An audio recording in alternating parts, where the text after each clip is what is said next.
Terima kasih. Selamat pagi, salam sejahtera. Sekali lagi saya ucapkan terima kasih kepada Vokmat TV yang sudi menjemput saya dalam ruangan pada kali ini. Jadi pada kali ini saya ingin memberikan sedikit maklumat berkaitan dengan operasi kemasukan pelajar tahun 2 SVM yang akan bermula pada hujung minggu ini, iaitu pada hari Sabtu dan Ahad. Jadi mudahan operasi pada kali ini akan berjalan dengan lancar dan lebih bersistematik berbanding dengan operasi sebelum ini. Jadi saya mengucapkan syabas dan tahniah kepada unit pengurusan pelajar yang telah pun mengusahakan sidang dalam Vokmat TV pada kali ini. Jadi saya mengucapkan selamat datang kepada semua pelajar tahun 2 SVM yang akan kembali bersemuka untuk sesi pada kali ini, dan saya pasti semua pelajar tertunggu-tunggu bila masa akan dipanggil untuk bersemuka. Dan saya amat percaya dan yakin para pensarah juga sudah tidak sabar menunggu kehadiran anda.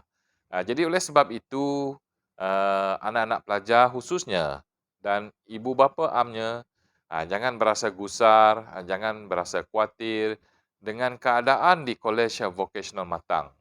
Keadaan di Kolej Vocational Matang dari segi fizikalnya memang sudah berubah, dan begitu juga dengan tahap keselamatan di KV Matang ni sebenarnya dipantau ketat dan keadaannya juga tidak membimbangkan. Walaupun ada berlaku kes-kes jangkitan COVID, jadi bagi saya bila keadaan endemik itu merupakan keadaan biasa. Jadi saya juga mengucapkan syabas kepada pihak kolej yang telah dapat menangani beberapa kes COVID sebelum ini. Jadi untuk anak-anak pelajar yang akan kembali pada kali ini, jadi anda haruslah bersedia dari segi persediaan diri untuk balik ke asrama dan seterusnya memulakan sesi yang amat penting pada kali ini. Jadi Yang Berhormat Menteri Pendidikan sudah mengumumkan bahawa sesi persekolahan harus dibuka untuk memberi ruang kepada pelajar untuk mengikuti pembelajaran secara bersemuka kerana banyak tugasan-tugasan yang perlu kita selesaikan khususnya untuk anak-anak SVM. Dan pada kali ini, anak-anak juga tidak terlepas dari SOP-SOP penting yang perlu dipatuhi. Contohnya ketika mendaftar masuk ke asrama, anak-anak pelajar dikehendaki untuk menjalani ujian intijen, iaitu ujian kendiri untuk mengenal pasti tahap kesihatan anak-anak pelajar. Selain daripada itu, penambahbaikan yang dilakukan pada kali ini ialah anak-anak pelajar haruslah mengisi satu borang tinjauan. Satu borang tinjauan untuk memastikan bahawa keadaan anak-anak adalah selamat dan seterusnya. Tidak berlaku wabak jangkitan ketika anak-anak sudah masuk ke dalam asrama. Jadi saya menyeru pada anak-anak, jika anda berasa kurang sihat, contohnya bergejala demam, batuk, sakit kerongkong, tidak selesa, jadi anak-anak boleh menangguhkan dulu waktu kembali ke asrama. Jadi anak-anak harus memaklumkan pada pihak pengurusan bahawa anak-anak masih tidak sihat untuk kembali, supaya apabila anak-anak kembali, anak-anak dapat berada dalam satu situasi yang dipanggil sebagai gelembung selamat.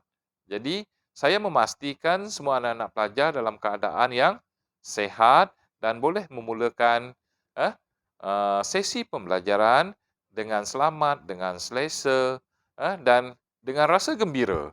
Jadi oleh sebab itu, Pengarah Jabatan Pendidikan Negeri Sarawak sendiri, Dr. Norisah mengatakan bahawa sangat penting untuk pihak sekolah ataupun pihak kolej untuk mewujudkan suasana bersih, selamat dan terkawal. Jadi, saya menyeru juga kepada semua warga KV Matang untuk sentiasa mengamalkan SOP yang betul, mematuhi apa saja arahan-arahan daripada kementerian dan begitu juga tahap keselamatan dan kesehatan anak-anak perlu diberi keutamaan. Jadi oleh sebab itu, pada kali ini, bagi rakan-rakan yang bertugas, khususnya rakan-rakan guru, tumpuan harus diberikan kepada memantau SOP di kalangan anak-anak, supaya jangkitan-jangkitan dan kemungkinan-kemungkinan yang akan berlaku itu dapat dicegah dan ditangani di peringkat awal. Dan pada kali ini juga, anak-anak tidak digalakkan untuk mengadakan aktiviti secara berkumpulan. Jadi oleh sebab itu, pihak dewan, pihak pembekal makanan bermasak akan menyediakan makanan secara pack, iaitu pack food untuk diberikan pada anak-anak supaya anak-anak dapat menikmati juadah di dalam bilik masing-masing. Jadi kawalan ketat juga akan dilakukan dan saya menyeru kepada anak-anak supaya tidak bergerak-gerak dari satu aras ke satu aras, dari satu blok ke satu blok.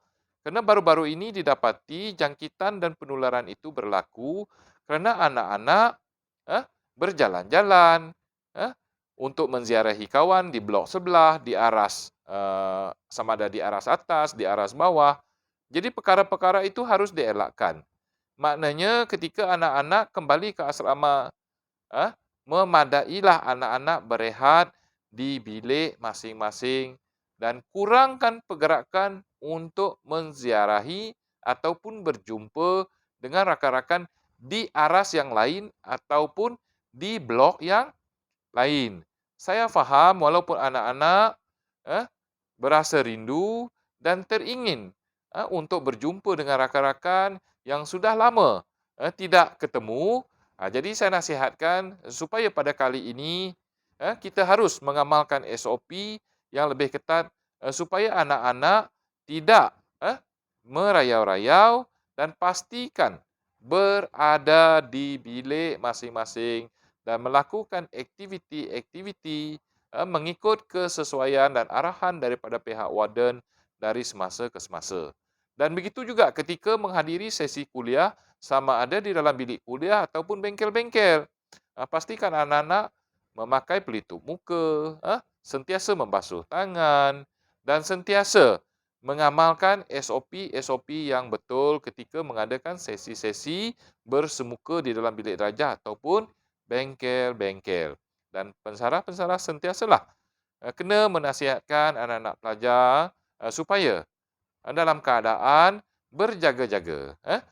Jadi, sekali lagi, saya merakamkan jutaan terima kasih kepada Sidang Womat TV yang mengadakan sesi ini supaya ianya boleh menjadi satu tontonan kepada pelajar dan seterusnya pelajar akan dapat menjalani kehidupan seperti biasa walaupun kekangan-kekangan COVID-19, pelajar masih dapat meneruskan pengajian seperti biasa demi untuk mencapai matlamat mendapatkan SVM, DVM, SKM dan sijil kompetensi anak-anak yang begitu penting untuk membina masa depan dan jaminan kehidupan pada suatu hari nanti. Saya ucapkan sekali lagi, selamat datang, selamat kembali, dan selamat menjalani kehidupan dalam norma baru, iaitu norma endemik.